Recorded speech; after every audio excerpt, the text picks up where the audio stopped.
Greater Visakha mayor పీఠం కోసం ఇప్పటి నుంచే కసరత్తులు మొదలుపెట్టింది టీడీపీ. 2 రోజుల పాటు జిల్లాలో మకాం వేసిన ఇన్ఛార్జ్ మంత్రి యనమల క్యాడర్కు కీలకమైన సూచనలు చేశారు.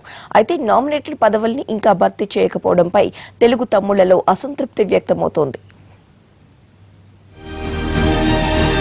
ఏపీలో త్వరలో నిర్వహించనున్న కార్పొరేషన్ ఎన్నికల్లో సత్తా చాటేందుకు ప్రణాళికలు రచిస్తోంది టీడీపీ. విశాఖ, కర్నూలు, కాకినాడ, తిరుపతి కార్పొరేషన్లకు ఒకేసారి ఎన్నికలు నిర్వహించాలని ప్రభుత్వం భావిస్తోంది. ఈ ఎన్నికల్లో గెలిపే ధ్యేయంగా ప్రజల్లోకి వెళ్లాలని తెలుగు తమ్ముళ్లకు సూచిస్తున్నారు మంత్రులు. విశాఖలో 2 రోజుల పాటు అసెంబ్లీ నియోజకవర్గాల వారీగా సమావేశాలు నిర్వహించారు ఇన్ఛార్జి మంత్రి యనమల రామకృష్ణుడు. ఈ సమావేశాలకు మంత్రులు కొల్లు రవీందర్, అయ్యన్న పాత్రుడు, గంటా శ్రీనివాసరావుతో పాటు స్థానిక ప్రజాప్రతినిధులు, కార్యకర్తలు హాజరయ్యారు. ప్రభుత్వం చేపట్టిన సంక్షేమ పథకాలను విస్తృతంగా ప్రజల్లోకి తీసుకెళ్లాలని క్యాడర్కు సూచించారు మంత్రి యనమల. పథకాల అమల్లో లోపాలుంటే ప్రభుత్వం దృష్టికి తీసుకురావాలని చెప్పారు.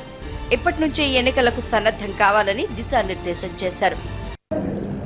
కర్నూలు ఒకటి, కాకినాడ ఒకటి, అదేవిధంగా తిరుపతి ఒకటి, ఇక్కడ మన వైజాగ్ కార్పొరేషన్ ఎలక్షన్స్ ఉన్నాయి.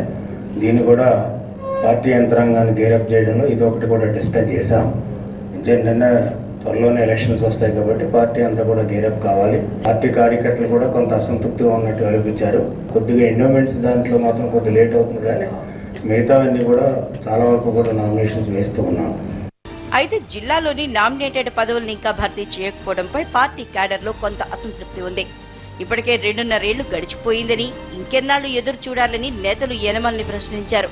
త్వరలోనే పదవుల భర్తీ చేపడతామని సర్ది చెప్పే ప్రయత్నం చేశారు యనమల.